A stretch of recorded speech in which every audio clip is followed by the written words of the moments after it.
Olá, seja muito bem-vindo, muito bem-vinda a mais um episódio do nosso podcast Pensando Direito. Voltamos esse ano com tudo. Nossa, já tá, bombando com temas nosso atuais podcast e nosso podcast tá frenético. bombando. Eu, professora Daniele maravilhosa, recebendo mais um convidado incrível, como todos os nossos convidados. Ela que é professora da casa, egressa do curso e militante em vários direitos das mulheres, vários direitos sociais, que vem trazer muita informação boa. Vou deixar ela falar o tema. Exato. Eu ia Vamos falar apresentar e isso. deixar ela falar o tira tema. esse Vamos brilho. fazer suspense. Mas a nossa professora querida, doutora Isabelle Patitucci, muito obrigado por você estar aqui, muito obrigado por estar vindo colaborar no nosso podcast. É um prazer te receber, é um prazer ter você aqui dando aula conosco, é um prazer te receber aqui no nosso pequeno espaço, Nosso né, Dani? cantinho. Nosso cantinho.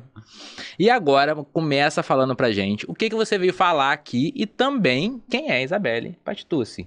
Que você trabalha, como é que você o que você trata, da onde você veio. Conta um pouquinho pra gente. Obrigada, Alan. Obrigada, Dani. Nossa, é muito bom estar aqui. Eu sou muito honrada, né, de ser professora dessa casa. Todo mundo sabe disso, não é mistério para ninguém. Quando eu fui efetivada aqui, falei para todo mundo, tô voltando para minha casa, né, que foi do lugar de onde eu saí. Hoje estou aqui para falar um pouquinho do trabalho do cuidado e do acesso à justiça às mulheres, principalmente na vara de família, que a gente encontra essa dificuldade muito rotineira quando a gente lida com essas mulheres, essas pessoas, né, nos tribunais. E quero, de novo, agradecer o Alan pela receptividade, meu coordenador, né, meu chefe. Claro. Não, nem mereço essa receptividade tão grande. E a Dani, que foi minha professora também, ela me ensinou muito sobre direito de família. Muita coisa que eu sei hoje de direito de família foi essa pessoa aqui que me ensinou lá na época do NPJ. Sabe tudo, né? Não, Sabe assim, tudo. é um prazer enorme a gente receber aqui egressos, né? A gente fica, assim, todo lisonjeado de ver o caminho que vocês traçaram e como vocês estão hoje brilhando. Mas entrega a minha idade que eu vou te falar uma coisa. Não tô gostando disso, não. Não, a professora Dani, na verdade, ela era o primeiro ano dela aqui na casa, entendeu? Eu me formei melhor ainda, velho. Não fala quando formou, não. Eu me formei recentemente. Isso aí. E aqui a gente sofre muito com isso. A gente não, mais você, né? Porque você deu aula aqui antes de mim e a gente tá vindo com uma cultura de aproveitar os nossos egressos, né? De egresso aqui, tem eu, você, Rebeca, Estela, tomara que eu não tenha esquecido de alguém. Mas nós temos muitos egressos aqui dentro. Também. A Lívia. Uhum. Então, provam no sucesso do nosso egresso. Chad. Olha, é verdade. Verdade. E o Chad, graças a Deus, você não deu aula, porque o Chad formou, acho que tem mais de 10 anos. Mas eu nem te conto quanto tempo que eu tô aqui, tá? Mas isso é muito legal, porque mostra tanto a competência dos egressos, quanto a valorização dos egressos pela instituição, né? Isso é muito legal. Todo mundo voltando, isso é muito legal. Isso é muito legal. Quer dizer que a Unifor, né, colocou bons profissionais no mercado de trabalho e eu me incluo, né, totalmente aí nessa leva, né? Com certeza. E fico muito feliz, assim, desde que eu saí daqui, eu tive muita felicidade na minha vida acadêmica, né? Fui para a UF de Niterói fazer meu mestrado lá. E depois, hoje, né, estou retornando à academia, estou há 2 anos já no doutorado também da UF, no programa de Sociologia e Direito, e foi aqui que eu comecei a estudar sobre mulheres, né, já no meu TCC, que tive como orientadora a professora Érica, que ainda é professora dessa casa, falei já ali sobre um pouco do movimento feminista, foi o primeiro contato com a academia, com a pesquisa que eu tive, foi aqui. Né? Então, aqui eu vi o que eu gostava mesmo de fazer em relação à pesquisa. E desde então eu venho pesquisando o direito das mulheres. É bem interessante você falar isso, inclusive para os alunos, né, que estão assistindo a gente, da importância da pesquisa enquanto você está no curso. Uhum. Olha, você se descobriu numa linha de pesquisa que hoje é uma linha que você atua, né? Então, valorizar a pesquisa no curso é extremamente importante para o seu exercício profissional depois. Exatamente. O aluno, às vezes, ele acha que é só vir assistir a aula, mas nós temos 2 áreas que precisam ser desenvolvidas no aluno, que é a pesquisa e o estágio, né? O estágio também não é só lá quando ele vai fazer estágio. Meu primeiro escritório, eu fundei e montei por tudo que eu aprendi no estágio. Sim. Então são 2 áreas assim que o aluno precisa mergulhar de cabeça mesmo, que vai ajudar profissionalmente lá na frente. Exatamente. E essa matriz nova, né, que a gente está tendo a oportunidade de ter contato, revela como que os alunos eles têm temas interessantes dentro de si para pesquisar. Então, às vezes o aluno ele pesquisa uma coisa num período, no outro período ele está pesquisando outra, ou um assunto correlato. Isso é muito bacana. Eu também estou adorando acompanhar essa parte dos alunos, assim, muito legal. E essa coisa de atuar é muito interessante, porque muitas das vezes você pesquisa uma coisa e você atua na advocacia em outra, né? O que, no meu caso, acabou convergindo ali as duas áreas, porque eu, enquanto advogada, né, vai fazer 10 anos que eu sou advogada já, Alan. Você tem noção disso? Então, aí, Dani, acabei revelando um pouquinho.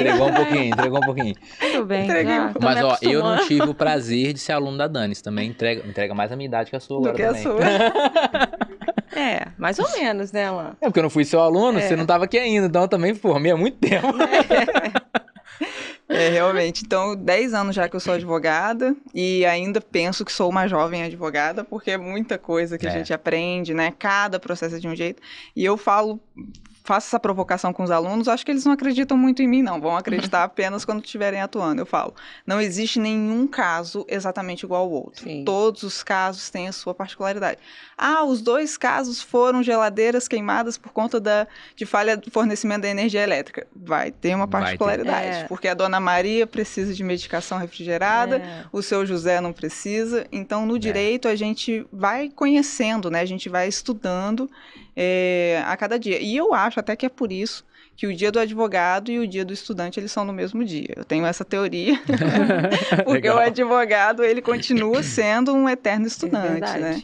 E essa questão da pesquisa, ela nos ajuda muito, porque em muitos casos eu já usei teorias feministas para poder rebater algum pensamento, né, preconceituoso, ou enfim, discriminatório do outro lado. Então, isso me ajudou um pouco até agora. E o direito tem uma coisa interessante, né? Às vezes eu falo em sala de forma provocativa, lógico que não é isso literalmente, que eu falo que o direito, as outras ciências evoluem, então é um acompanhamento. O direito, ele não é uma evolução. As pessoas falam, não, o direito não evolui. Não, o direito, ele se transforma. Sim. Na medicina existe um procedimento, esse procedimento vai evoluindo, aí entra robô, e se aprimora. O direito, ele não é uma construção.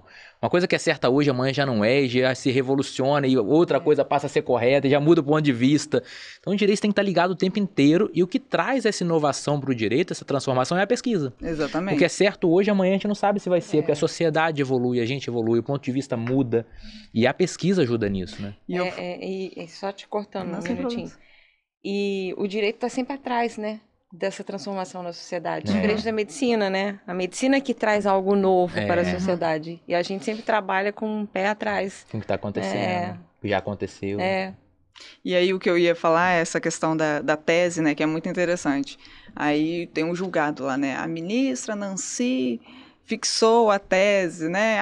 O ministro Toffoli fixou a tese, mas na verdade aquela tese foi trazida por um advogado, né? Que estudou aquele caso, que viu a particularidade para mudar um precedente. Então, o direito, na verdade, ele se movimenta através do trabalho da advocacia, né? Que é uma coisa que eu já ouvi, nem sei a procedência disso, mas que além do fato, né, de nós termos o decreto lá do imperador e por isso somos chamados de doutores, é o fato de cada advogado defender uma tese. Por isso que somos chamados de doutores. Então, cada processo que eu atuo, né, que vocês atuam, porque todos aqui são advogados, como diz o Pacheco, né, mais de 3, formação de quadrilha.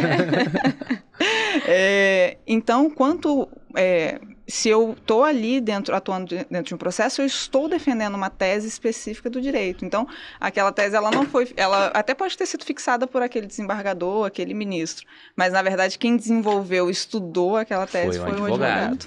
E quem ousou, né, em fazer uma interpretação diferente do que já está comum, que já está batido, é o advogado.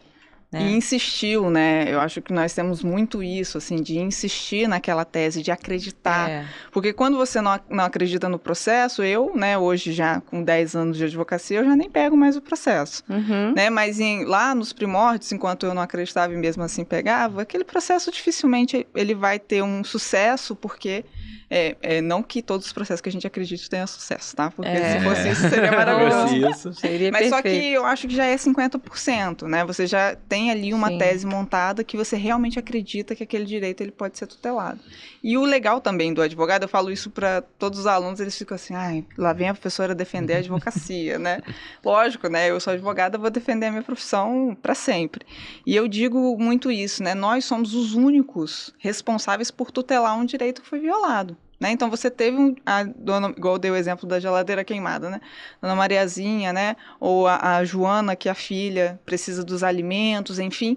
Nós estamos falando aqui de pessoas que estão com o direito totalmente violado. Sim. E elas precisam de um intérprete. Então, o advogado ele é a ponte entre a violação desse direito e a conclusão, né? A possibilidade da pessoa ter acesso àquele direito, né? Então, é uma profissão muito bonita, não que seja perfeita, nem glamurosa, né? O glamour tá só aqui na frente das câmeras. Só no Instagram. Só no Instagram, mas no dia a dia é a gente em audiência, despachando com o juiz, pedindo, pelo amor de Deus, né, para que o alvará saia. Mas, é mais ou menos isso mesmo. Na verdade, a gente está ali como ponte para tutelar aquele direito daquela pessoa que teve ele violado. E uma ponte que tem que ser bastante resistente, bastante sólida, com bastante conhecimento, porque na beirada da outra ponte, né, no final dessa ponte, antes da gente realmente tutelar esse direito, a gente tem outros atores, né, desse processo que, olha, ultimamente tem sido difícil, tá? Pois é, né? Você fala, meu Deus, que direito é esse que eu aprendi, né? Que as pessoas não estão enxergando. Será que eu que estou errando? E é interessante você falar isso, porque eu acho que a gente, advogado, a gente tem que ter uma inteligência emocional muito grande, né? Porque em alguns momentos, até a nossa capacidade, a gente mesmo se questiona. Será que eu estou fazendo certo? Será que eu estou indo para o caminho certo? Porque são tantas decisões absurdas que a gente tem visto que a gente coloca em xeque até o nosso próprio conhecimento. Sim, né? O nosso próprio saber. Né? E eu falo muito isso, né, em relação também para os ouvintes, alunos aí que não sabem, eu também sou trabalhadora de ordem, né? Desde que peguei minha carteira da OAB, estou lá na OAB trabalhando, né? Primeiro fui presidente da Comissão da Criança e Adolescente, hoje estou na Comissão de Prerrogativas, né, como presidente da Comissão de Prerrogativas, e toda reunião institucional que eu tenho a possibilidade de conversar com juízes, promotores, eu falo a mesma coisa, nós fazemos parte de um só. Né? Eu não estou ali em posse, né, de um cargo público, porém eu tenho um mundos público, né? Então a minha articulação, o meu trabalho, ele está totalmente relacionado ao judiciário e eu não estou ali contra o juiz, contra o Ministério Público, né? Todo, na verdade, a tese, né, em teoria, todo mundo tem que estar ali em prol da tutela daquele direito, né, em prol da justiça como um todo. Então, eu sempre faço questão de argumentar isso, né, nesse sentido, que é uma engrenagem. Então, lá no fórum, se não tem advogado, né, o fórum fecha. Essa que é a grande realidade, porque se nós temos hoje 6 varas cíveis, é porque nós temos uma demanda muito grande de processos cíveis. Se amanhã esses processos começam a não serem protocolizados, amanhã o tribunal vai determinar que sejam 5 varas, 4, 3 e assim por diante. Né? Então, é muito importante que nós, advogados, a gente, como a Dani falou, né, a gente tem uma inteligência emocional, mas também saber o nosso papel, que é um papel fundamental, né, como a Constituição lá no 133 falou. Nós somos fundamentais para a administração da justiça mesmo. Agora, pode falar. Eu ia falar, mas hoje a gente tem um tema. Vamos lá. A gente foi caminhando, né? A nossa fala foi fluindo para coisas tão interessantes que a gente acabou fugindo do tema que tem tudo a ver com essa natureza da pesquisa, né? Com essa inovação da pesquisa. Falar do trabalho, do cuidado também é uma coisa nova que veio... tá ainda se solidificando, né? Tá em construção e que é muito importante trazer isso pra gente.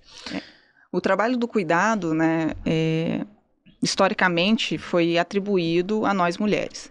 E o trabalho do cuidado, a gente tem uma visão muito assim, é a mãe cuidando do bebê, mas não é só isso, né?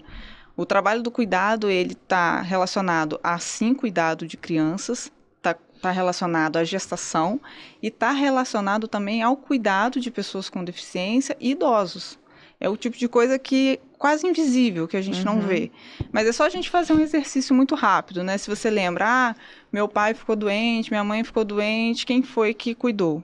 Na minha família teve um caso que foi um homem. Mas é a exceção à regra, né? A grande... Isso não é coisa de homem, todo mundo fala isso. Isso não é coisa de homem, Isso não é coisa de né? homem. O homem não tem esse jeito, é sempre só para a mulher. O homem, ele tá ali para poder prover e ponto final. Então, essa divisão sexual do trabalho, que é falada, né, por várias autoras interessantes, como Helena Irata, Danielle Kergoat, a Safiotti, temos várias autoras feministas que falam sobre isso, ou seja, historicamente o trabalho do cuidado, ele foi imposto a nós mulheres. Então, é aquela velha historinha, né? A menina, ela ganha boneca e o menino, ele ganha carro. Por quê? Porque a menina, ela aprende a ser mãe desde sempre, o menino não aprende a ser pai. E aí a gente vê um reflexo de uma sociedade que vive um abandono parental, né? Assim, de pais... absurdo, né, com milhões de certidões de nascimento com o nome do pai em branco.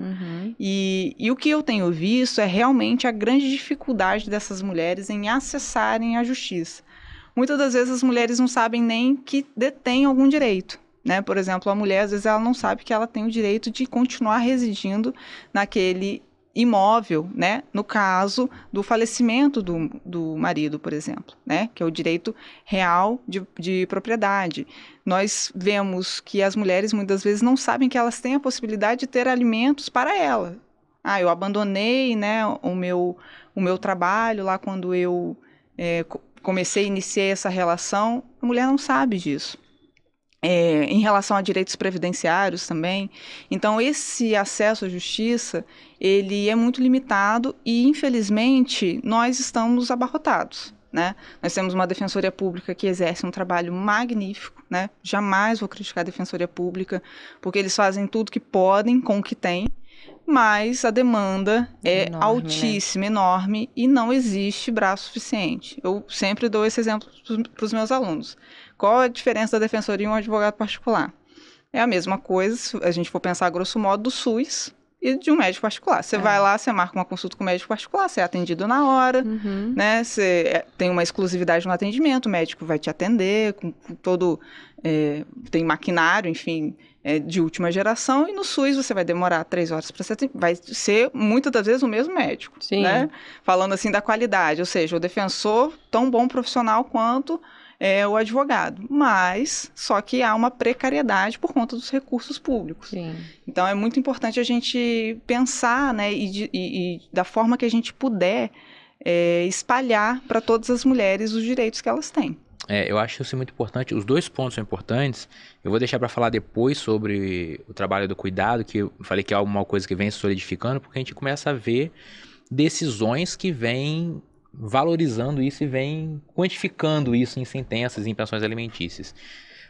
Mas primeiro falando sobre o acesso à justiça. Eu, como advogado de direito de família, eu acabo recebendo muitas clientes mulheres e eu sinto essa dificuldade do acesso à justiça, que é muito interessante porque até por conta dessa cultura, né, da mulher ficar no cuidado, do marido prover, às vezes eu tenho mulheres, clientes com uma situação econômica muito boa, familiar, mas na verdade a mulher não tem dinheiro nenhum. E aí ela acha que ela não pode procurar o advogado, que ela não vai ter como pagar. Ela acha que ela não pode procurar a defensoria pública, porque ela não vai ter uma vaga lá que não vai dar conta, e ela acha que ela não tem direito nenhum. E então eu acabo recebendo muitas mulheres nessa situação, sabe? Quando chega no momento de divórcio, separação, ela acaba não tendo nada no primeiro momento ali, né? Sim. E é importante a gente trazer esse tema para a gente poder esclarecer justamente isso. Como que ela pode ser atendida, onde ela pode ser atendida, quais os caminhos, como até o atendimento do próprio advogado, porque essa mulher chega sem poder pagar nada agora, mas o advogado vai cobrar depois, ele dá um jeito, ele bola uma estratégia. Sim. Acho que isso é importante a gente trazer, né? Exatamente. E é muito interessante, Alan, você falar isso em relação às mulheres que têm algum poder aquisitivo, né? Porque aí a mulher, ela está dentro ali de uma relação socioeconômica estável, etc. Mas se ela não trabalha, o marido saindo de casa, né? Ela está totalmente vulnerável, exatamente. Ela está ali num imóvel que ela tem a incerteza como que esse imóvel vai ficar. justamente pelo desconhecimento, ela tem os filhos, ela tem as contas para pagar, que as contas elas não param de chegar. Então, realmente, essa situação de extrema vulnerabilidade traz uma preocupação muito genuína para essas mulheres. E cabe a nós, né, profissionais do direito, cada vez mais conscientizar e dizer, olha só, você tem direito, seus filhos têm direito. E eu acho que a gente vem de uma ótica muito, muito liberal também, de que muitas das vezes a mulher chega lá no meu escritório e fala, não, mas o carro é dele, porque ele que comprou, né? Mas a casa é dele porque ele comprou. Não, olha só, qual é o regime de bens que vocês estavam? Se vocês estavam no regime de comunhão parcial, que é o regime mais comum, né? Então, a partir da união, tudo que vocês adquiriram é de vocês. Inclusive as dívidas, né? Que é a parte ruim. Que ninguém se lembra. Inclusive as dívidas, mas é tudo de vocês dois, igualmente. Porque lá atrás, né, por mais que o nosso código de 2002 ele esteja desatualizado, vai passar por uma atualização agora, né, que está ali na porta praticamente para ser aprovado, por mais que haja seja um código antigo, né, e ele já nasceu como um código antigo, todo mundo fala isso, ali o legislador ele já entendeu isso, que muitas das vezes uma das partes não pode contribuir de forma efetiva com o dinheiro, mas ela contribui com o trabalho, né? Então o trabalho do cuidado ele está intrínseco no Código Civil e pouquíssima gente sabe disso. Então a mulher, e é justamente por isso, muita gente não entende, mas é justamente porque a mulher cuidou da casa, cuidou dos filhos, que o homem pôde ter ascensão patrimonial. Porque se ele tivesse que se dividir, com certeza ele não conseguiria ter tanta ascensão. Até poderia ter, mas com as dificuldades de tempo, né, com as outras privações, privação de sono, né, que os homens... Que tudo isso influi depois no trabalho, né? Com certeza. Com certeza, né? Então, Esse eu acho que é um ponto que... Quando o homem não sofre, por exemplo, né, essa privação de sono, o estresse de rotina mesmo, de horário, busca a criança no colégio, volta, faz almoço e limpa a casa, e tem que pensar, se ainda tiver uma pessoa que ajude ela em casa, né? Tem que pensar o que vai delegar ali para aquela pessoa. Tudo isso vai refletir no rendimento dele, no trabalho. Então, é um trabalho invisível no código e é um trabalho invisível na vida real.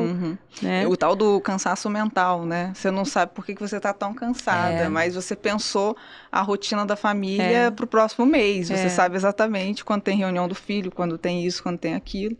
E o homem... E aí é muito, muito importante falar, né? Porque os homens, muitos se aproveitam disso, né? Mas hoje a gente vê que a mentalidade ela está mudando um pouco. Só que, assim, a gente teve um estudo do Ministério do Desenvolvimento e Assistência Social recente agora, de 2025, junto com a OIT, né, que é a Organização Internacional do Trabalho, que demonstrou que as mulheres trabalham 10 horas a mais do que os homens no trabalho do cuidado.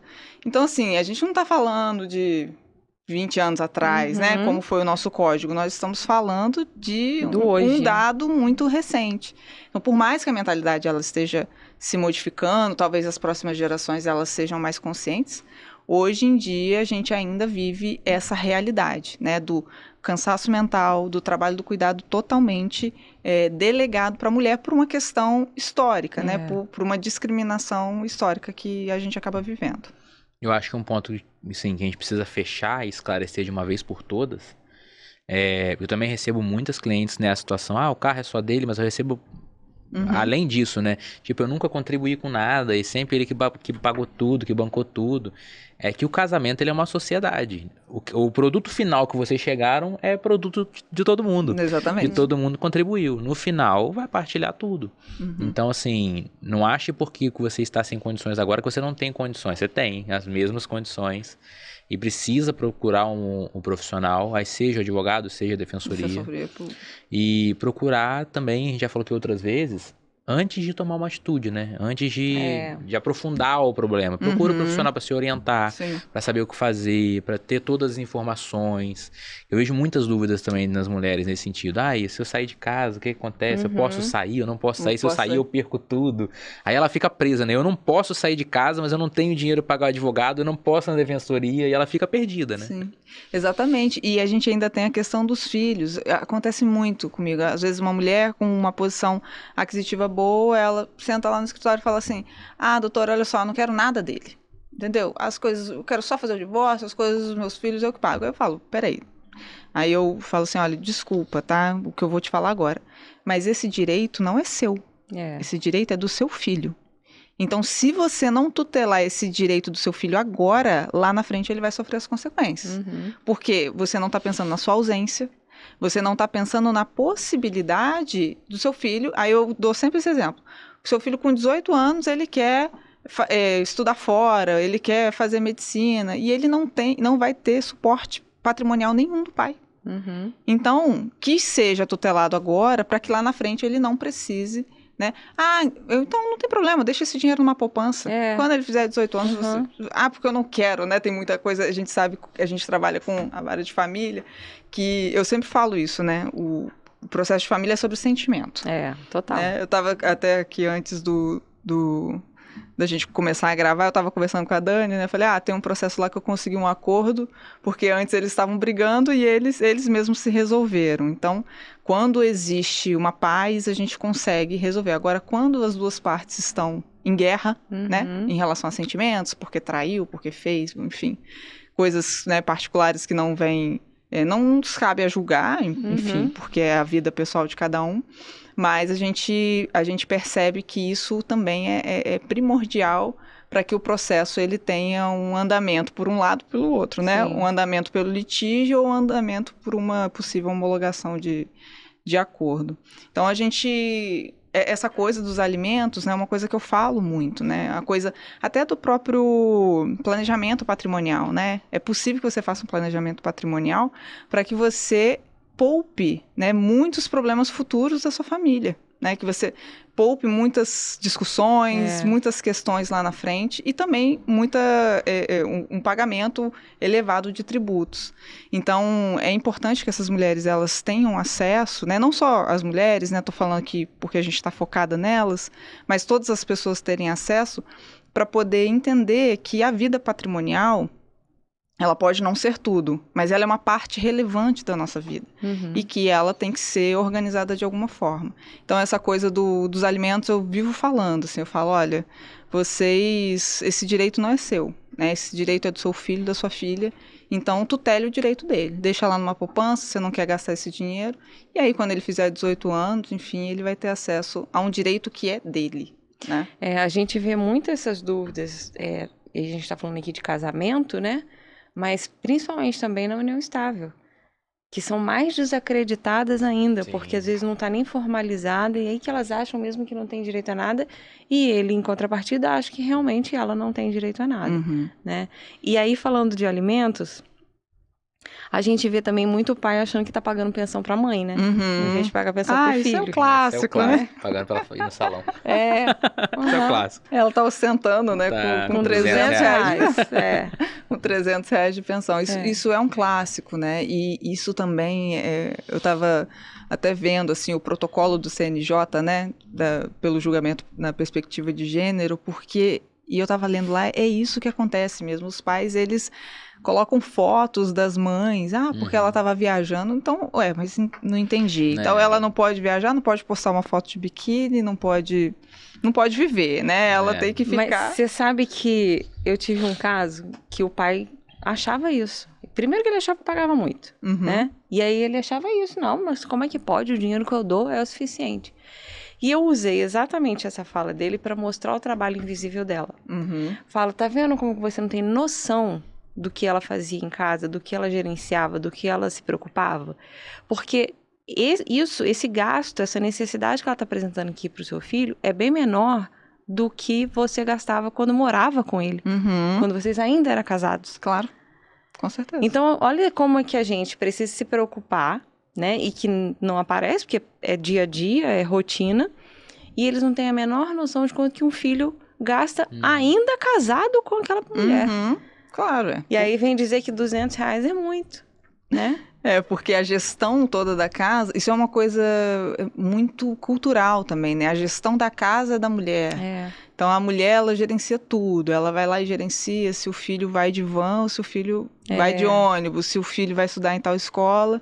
E não há um envolvimento paterno nessas decisões. E aí, o mais curioso que é, quando há a separação, os pais, eles querem guarda compartilhada. né? Porque eles querem tomar as decisões da que vida nunca da tomou criança junto, né? E a gente vê que também, né, sobre poder aí as ações de família. E aí, só esclarecendo um pouco aqui da guarda compartilhada, que muita gente confunde, né? Que a guarda compartilhada não tem nada a ver com a guarda alternada, né? E sim uma guarda com a fixação da criança em um domicílio que, na maioria das vezes, é o domicílio da mãe, mas as decisões... que eu não concordo. Nem eu, né? Mas que as decisões da vida da criança têm que ser tomadas em conjunto, né? Existem raríssimas exceções e alguns juízes que entendem dessa maneira que quando não há diálogo entre os pais, não há como haver a fixação da guarda compartilhada. Mas isso são alguns... entendimentos, né? Na maioria das vezes os juízes eles colocam a guarda compartilhada porque é uma regra legal mesmo, né? Então a gente tem que demonstrar a exceção. Então o mais curioso é isso, né? O trabalho do cuidado está todo atribuído à mulher, mas as decisões têm que ser compartilhadas. Ou seja, essa decisão da guarda compartilhada só prova mais isso. A questão da guarda compartilhada é uma questão que a gente precisa ainda esclarecer muito, aprofundar muito, porque recentemente agora eu vi várias propagandas, várias divulgações como uma vitória que hoje o número de guardas compartilhados é maior do que o número de guarda unilateral. Gente, isso é uma mentira. Não é uma mentira porque não é esse número é verdade. Mas a guarda compartilhada é maior do que a guarda unilateral porque a lei manda, mas de fato não é. De fato não de fato a guarda é unilateral, a criança tá com a mãe que cuida, a mãe que decide, ponto. Não mudou nada, só mudou lá o que tá escrito no papel e agora aí deu esse alerta, né, e essa propaganda, nossa, não mudou nada. E as pessoas continuam não entendendo que é guarda compartilhada. Continua a mesma coisa, nada mudou. Continuam confundindo com convivência. Convivência. Aí agora todo mundo acha, então o filho vai ficar uma semana cada um. Não vai. E a maioria dos pais não vai aguentar também se fosse. E uma loucura. Teve até a campanha do CNJ, né, que filho não é visita, e mudamos a nomenclatura para trazer convivência. Mas é essa grande realidade. As mulheres, elas ainda detêm o trabalho do cuidado quando estão juntas e também pós o divórcio, né? O que traz essas questões preocupantes. Agora eu acho que uma grande dificuldade, a gente vem caminhando a passos curtos na evolução de enxergar o trabalho do cuidado e de valorar isso. A gente vê, tem algumas decisões, agora já tem o alimentos discriminados fora os gastos da criança, mas do trabalho do cuidado. Só que além de a gente estar caminhando a passos curtos nessa direção, eu enxergo uma outra dificuldade, que é a dificuldade de caracterizar isso e valorizar isso quando o poder econômico das partes, dos pais, do marido, da mulher, não é expressivo. Que aí a gente cai nos 30%, nos 20%, e aí perde a finalidade do mesmo jeito. Sim. Porque a gente consegue valorar o juiz sem dar essa sentença quando a família tem recurso. Sim. Agora, quando a família ganha menos, trava ali no 30%. E o pai também o genitor fica naquela limitação ali, tipo, só tem que pagar 30%, também não vou correr atrás. Que é um grande problema que nós temos também. Fixação de pensão em limite máximo de 30%. Limite máximo, exatamente. Que aí essa mulher, que é mais prejudicada do outro lado, nunca vai conseguir ter reconhecido o seu direito, nunca vai conseguir ser valorizada pelo seu trabalho e nunca vai conseguir ter o mínimo também. Porque não importa quanto que é o 30%, não importa quanto a criança gasta, vai ser os 30%. Exatamente. E existe essa limitação, né, por conta do trinômio, né, necessidade, razoabilidade e possibilidade, a gente esbarra sempre na possibilidade do alimentante. Então, eu vi um caso em específico que eu lembro que era 49%. Mas se tratava de uma situação muito específica de uma criança com deficiência, né, assim, com situações, com medicamentos muito caros. Então, isso foi o único caso que eu vi nesses 10 anos de advocacia. Porque, tirando isso, a gente esbarra realmente nos 30%, sendo 2 filhos, muitas das vezes, tendo questões de saúde também, mas não há... Agora, como este caso era um caso bem extremo, aí sim eu vi a fixação neste percentual, né, que para mim é um percentual justo. Eu já tive muito embate com o Ministério Público, porque, pelo menos no meu caso, todas as vezes foram... não vou dizer uma imposição, mas um viés do Ministério Público, sabe? Em querer que não, aqui a gente trabalha assim, aqui o usual é assim. O usual não tem cabimento, muito bom, né? O usual... Pelo amor de Deus, se a gente tem uma lei, a gente não pode usar o costume. Mas enfim, mas eu tive um caso interessante que o pai falava que não podia pagar mais porque ele trabalhava um dia na semana. Falei, E ela trabalha mais. 7. mais. Ela trabalha mais, 7. é. Não, e ele falava assim, não, mas que ela ganha mais que eu. Óbvio, ela trabalha 7 dias, você trabalha 1. Uhum, Trabalha mais 3, pelo menos, você vai ver se você não tem condições de pagar um pouco mais pro seu filho. uhum. E o que me assusta é pro filho, ele não tá Uhum. pensando no filho, Sim. ele pensa sempre em atingir a ex-esposa. A ex-esposa. Eu Acaba acho que que vira assim, uma guerra, né? Das eu partes. penso que a análise tinha que ser inversa, sabe? Essa família junto, o quanto que ela gastava com o quê? É.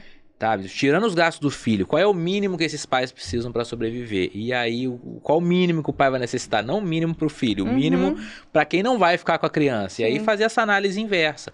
Até porque você também, limitando nos 30%, você coloca quem está prestando a pensão alimentícia numa comodidade, né? Sim. Porque eu vou correr mais atrás para quê? Se eu corro mais atrás, aumenta a pensão. Se eu não corro, é aquilo ali.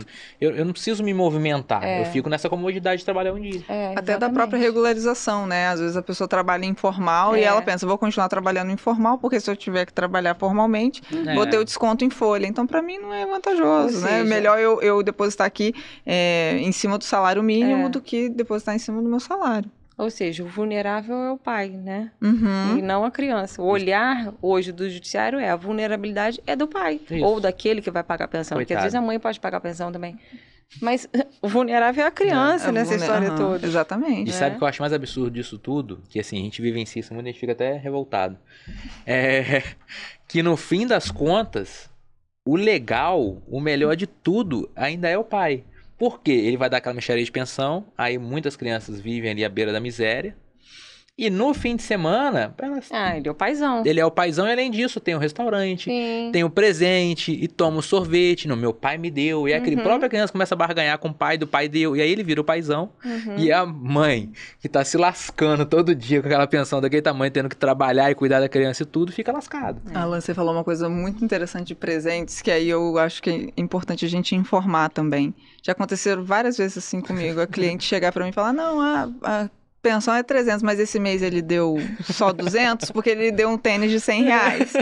E é aí muito comum. eu assim, isso é um absurdo. Levou pra tomar sorvete, Isso descontou. Descontou a gasolina, Férias, né? passou 15 dias comigo e pagou metade Paga da pensão. metade É. da pensão, exatamente. Não. Gente, Não é dá. tão absurdo que aí eu falo, isso é uma determinação judicial. Se ele não cumprir, ele pode ir preso, né? A gente tem que lembrar lá do nosso artigo 528, 911, do CPC, né?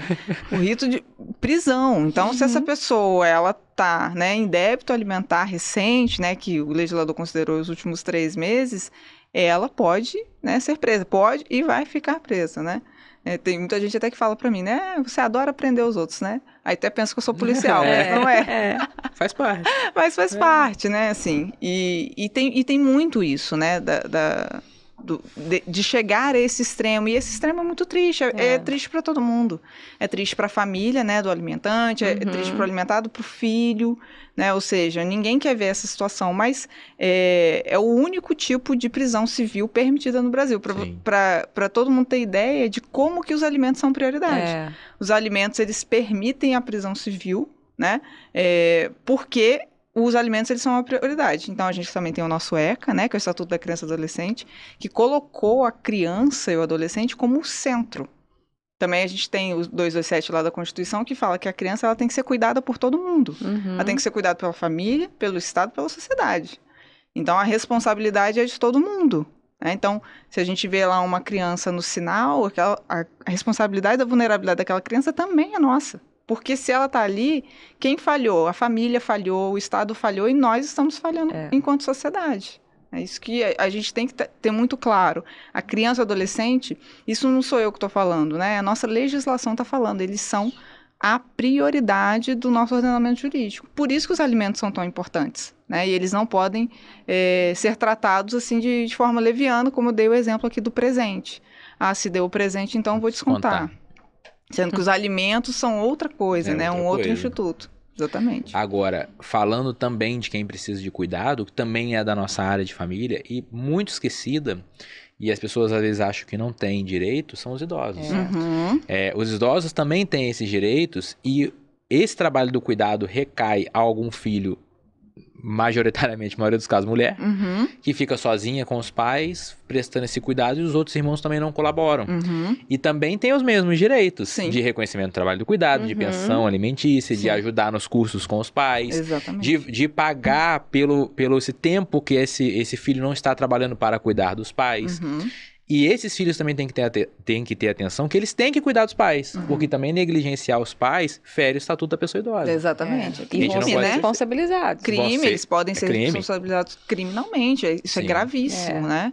E é muito isso também. As pessoas, elas não têm ideia de que existe essa determinação retributiva. Então, se o seu pai, mãe, né?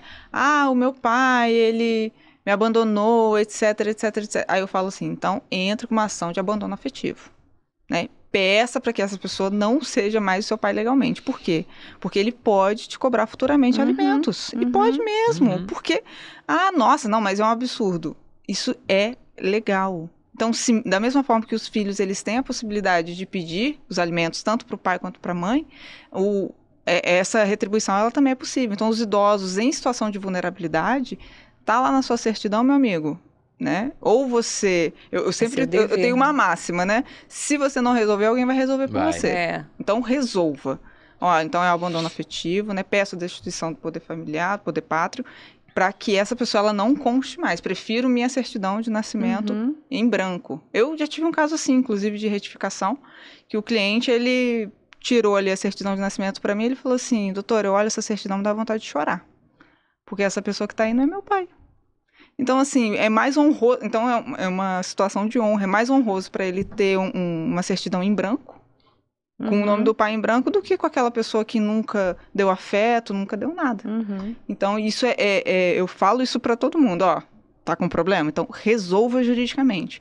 Essa pessoa, ela pode te acionar futuramente e você vai ter que pagar alimentos. E ainda tem o dever de cuidar, né? É. Porque é um dever que está previsto no nosso ordenamento. E aí é importante a gente falar disso também, e voltando na sua fala, com relação a pessoa pensar que não tem dinheiro para procurar um advogado, não tem condições de procurar defensoria, e o advogado ter essa empatia e ter, né, esse exercício no direito sistêmico, que é o que a gente conversou semana passada aqui. Isso também vale para os idosos. Uhum. Porque muitas pessoas deixam de procurar um advogado ou a defensoria pública pensando assim, nossa, eu vou ter que enfrentar isso, vou ter que passar por um processo que vai demorar anos. Talvez não. Uhum. Tudo vai depender de quem você procura, né? De como é a atuação daquele defensor, no caso, se for defensoria pública.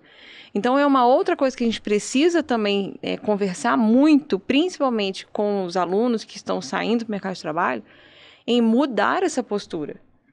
A gente tem a função de acolher. Uhum. A gente tem que proteger o direito, tutelar o direito, mas com acolhimento. Isso. Então, não adianta eu ter um problema, não quero resolver, porque eu sei que vai demorar um tempão, que eu vou gastar dinheiro, e contratar um advogado que só quer saber de litigar. Uhum. Ele não vai estar me ajudando. Pelo contrário, ele vai estar piorando Te os meus atrapalhando. problemas. Né? Então, é importante a gente ter essa noção também de que a nossa postura precisa ser modificada. Muito bom, Dani. E é muito bom você ter falado isso, porque além da ética profissional, que é extremamente importante, você encontrar um profissional ético. Se você encontrou um profissional ético, você está também muito bem servido. E a segunda parte é que os advogados, eles são obrigados, nós somos obrigados pelo nosso CPC, em procurar primeiramente os métodos, né, de solução de conflitos alternativos. Ou seja, não é só litigar. Primeiro, tem que tentar um acordo. Mas tem que tentar... Bom, não sei como que é a advocacia dos outros advogados. Eu tenho que tentar. Eu tenho que primeiramente tentar um acordo. Por quê? Porque isso pode poupar muito tempo do cliente, isso pode poupar muito tempo meu, né? Sim. Isso é muito melhor, inclusive, para os nossos honorários, né? Falando agora de uma forma muito clara. Os nossos honorários, eles são ótimos, porque eles saem mais rápido. Sim. E nós temos um trabalho reduzido no curso do tempo. Porque se a gente pega um processo hoje, qualquer que seja, um processo simples, ele não vai durar menos de um ano, dificilmente. Dificilmente o processo ele vai... Sentenciado? Impossível. Sentenciado, transitado em julgado. às vezes nem acordo você consegue nesse tempo tão curto, né? Então, eu acho que isso é muito importante, a ética em um profissional que ele vai te acolher, como a Dani muito bem falou, e ele vai te ajudar a solucionar o problema. E não só brigar. Né? Não, então você vai lá, e você bate na porta dele, e você faz isso. Não, calma, a gente vai solucionar. Tem uma saída jurídica para o seu caso, ou não tem uma saída jurídica, ser honesto também, né? Falar a verdade. Olha, não tem uma saída jurídica, a gente pode tentar por esse lado, a gente tem poucas evidências, mas enfim, né? Aí vai depender da criatividade do advogado. E depois que ele fizer isso, né, como até o caso que você falou da união estável, que muitas das vezes não está nem registrada a união estável, então você tem que trabalhar com sinceridade com o cliente. Olha só, você tem provas, né, que essa união estável, ela era pública, notória, você tem testemunhas. Ah, eu tenho testemunha assim, doutora, tem minha mãe e tenho minha irmã. Eu, meu Deus do céu, né? Deu ruim. E a gente ri, mas é isso que a gente vê, né? Deu. Aí, não, mas não tem uma vizinha, né? Aí o advogado, ele vai usando sua criatividade, não tem uma vizinha, né? O dono da padaria que vocês frequentam, algo assim, para você tentar viabilizar. Então, o acordo, ele é super importante. E hoje, assim, eu sou muito feliz na minha advocacia aqui em Volta Redonda, porque na grande maioria... Tem um ou outro profissional que destoa, né, lógico, mas na grande maioria dos profissionais eu encontro uma receptividade muito grande. Então eu ligo para a Dani, estou com um processo aqui, ó, é sua cliente, seu cliente, vamos tentar fazer um acordo, e na maioria das vezes você tem uma boa receptividade. Não tem coisa melhor do que você olhar uma petição inicial e você falar assim, pô, é o Alan. Pô, que coisa boa. Ainda bem, né? Que bom, porque é um profissional ético, é uma pessoa que não vai tentar me agredir, né, enquanto mulher, enquanto profissional, que não vai ser grosseiro comigo na audiência. Que bom que é um profissional tem um assim. Estilo, né, o mesmo estilo de você, em que compor as coisas. Então é maravilhoso, né? Até no fim das contas, o cliente que fica... O cliente que ganha, né? O cliente que ganha. E é muito engraçado, assim, porque no acordo, né? No acordo, todo mundo acha que sai perdendo, né? O bom acordo é esse. Todo mundo perdeu um pouco, porque o acordo não dá para ser tudo de um lado, tudo do outro, né? Isso seria o litígio. E o litígio, muitas das vezes, ele é muito arriscado, porque a gente não sabe para qual lado que a justiça ela vai pender. Então, você pode... É um tudo ou nada, realmente, né? Por mais que a gente tenha as diretrizes, os entendimentos legais, o que muitas das vezes a gente recebe como uma loteria também, as sentenças, né? Mas eu falo muito isso com meus clientes. Às vezes, quando a gente não é um acordo que eu estou representando ambas as partes, que a outra parte tem um advogado e às vezes já está a demanda ajuizada, o primeiro acordo que eu faço é com o meu cliente, né? Aí o cliente ele quer tudo. Eu falo, olha só, tudo não é acordo. O primeiro acordo é com o cliente, depois a gente vai fazer o acordo. O cliente, de primeiro, ele quer levar tudo. Fala, olha só, é um acordo, você cede aqui, ganha ali e vambora. Mas é realmente essa felicidade. Às vezes a gente dá infelicidade, eu tenho alguns processos que o outro advogado tem essa cultura ainda antiga de se eu não estou litigando, eu não estou trabalhando. Esse ponto também muito. Nossa. Muito acontece. Isso é da advocacia um pouco mais antiga. Assim, tem advogados antigos que são ótimos, assim, não estou criticando a advocacia. Não, mas essas eu tenho advogados novos com a cultura antiga. Esses são meus processos. Não são advogados antigos. Né? É a cultura que é antiga. Eu também já esbarrei com alguns profissionais que, assim, o falar da pessoa é agressivo, o bom dia da pessoa é agressivo, né? Você, meu Deus do céu. Com esse advogado eu não vou conseguir. E aí quem sofre são as partes, porque a gente tá ali trabalhando, o processo não é meu, né? Não é nosso, né? Não, e explicar pro cliente também que assim, não é porque fez um acordo que a gente trabalha menos. Ao contrário. A gente tá trabalhando muito mais que se deixasse pro juiz julgar. Pra mim é muito mais fácil colocar na petição e esperar o juiz julgar, né? Do que eu ficar ali convencendo dá trabalho. Dá muito trabalho. Eu tive um último acordo que foi recente, que o patrimônio, enfim, grande, e aí esbarrou por uma questão boba, assim. Aí eu falei, meu Deus do céu, não. E aí o bom de você ser um advogado com essa visão é porque você já não endurece. A outra parte, doutor, olha, só vai dar com isso. Aí eu poderia endurecer e já levar para o meu cliente, olha só, estão querendo isso, não é justo, não vamos, né? Vamos para o litígio. Eu, não, olha só, a gente chegou até aqui, né? Vamos concluir, é um bom acordo, etc, etc, etc. Lógico, se for da sua vontade, sempre da vontade do cliente, mas por causa disso. Se for por causa disso, minha orientação é assine. Né? Não vai ser por causa disso que vai tirar todo esse acordo que aí eu passei. Eu estava te falando que foram 3 meses, mas na verdade, desde o início da negociação, foi quase 1 ano de negociação, de mensagens toda semana, né? Tira daqui, coloca ali, faz cálculo. Então é realmente isso, Dani, assim, a gente pode ter um recebimento, né, antes, mas assim, o trabalho que dá fazer uma coisa é muito mais trabalhoso, muito melhor deixar lá, o juiz decide, e quando tiver audiência a gente vai, do que realmente você ficar trabalhando isso, na verdade, é trabalhar no processo, né? É você lutar para que as partes elas tenham a melhor solução. Verdade. Chegou a hora, né? Chegou a hora. Assim, Nossa, mas já? Passa muito rápido, né? Assim, passa rápido, é muita coisa pra falar, mas eu acho que a gente conseguiu tocar em vários pontos muito importantes. Acho que dá pra gente pegar cada ponto importante que a gente falou e trazer você aqui de volta pra falar um podcast só sobre cada ponto. Vamos falar. Exatamente. Porque são muitas coisas importantes, mas eu acho que o fundamental, né, sobre essa orientação do direito das mulheres, do acesso à justiça, de esclarecer essa importância de valorizar o trabalho da mulher, o trabalho invisível das mulheres, saber que elas podem procurar os advogados, pode procurar a defensoria pública e as faculdades também, nós temos o NPJ, todas as faculdades têm seus NPJs, para buscar orientação, buscar a melhor saída, o melhor caminho e estar bem representada, né? Exatamente.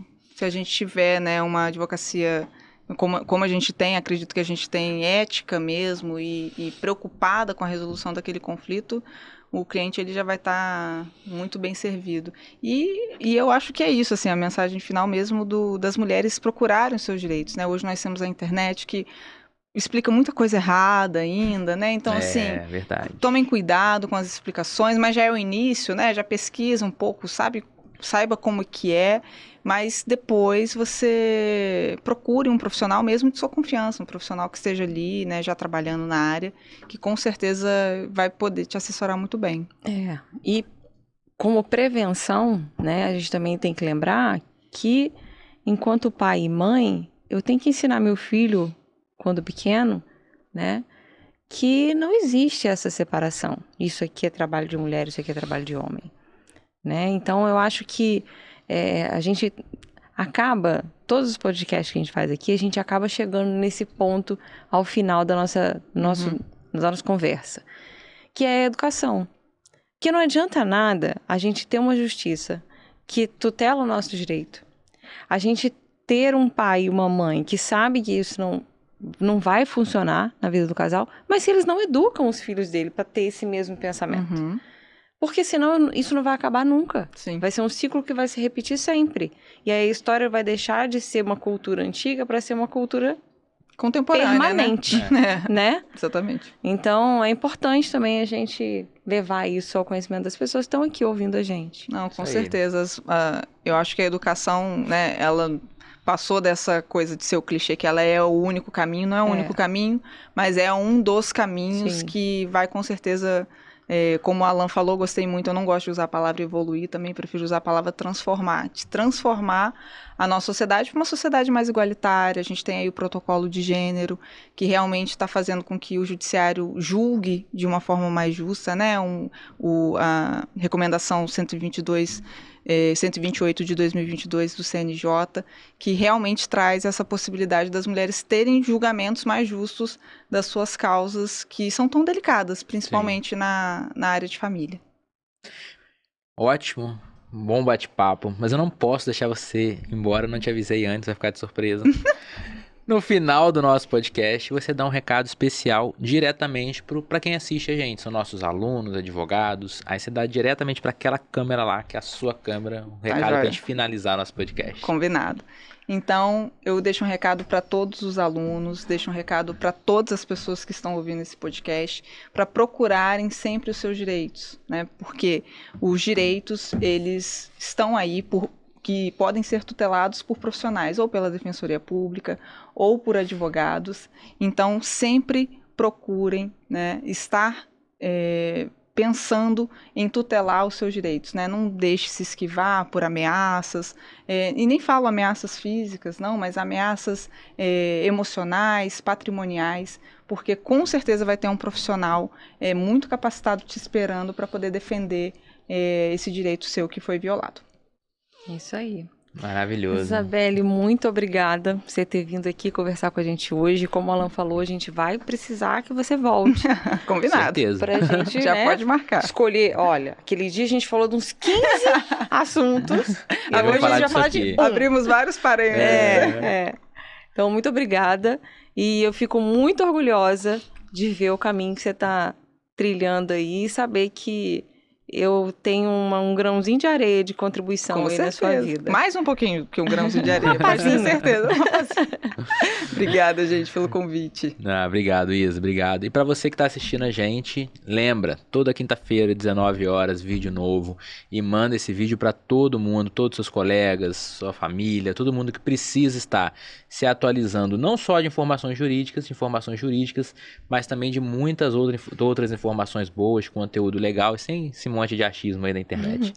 E saber que esse podcast não é meu e do Alan, esse podcast é de todo mundo e é por isso que a gente pede a sua contribuição, né? Por um tema legal, Isso aí. que você queira ouvir aqui, indicação de alguém que você queira ver aqui.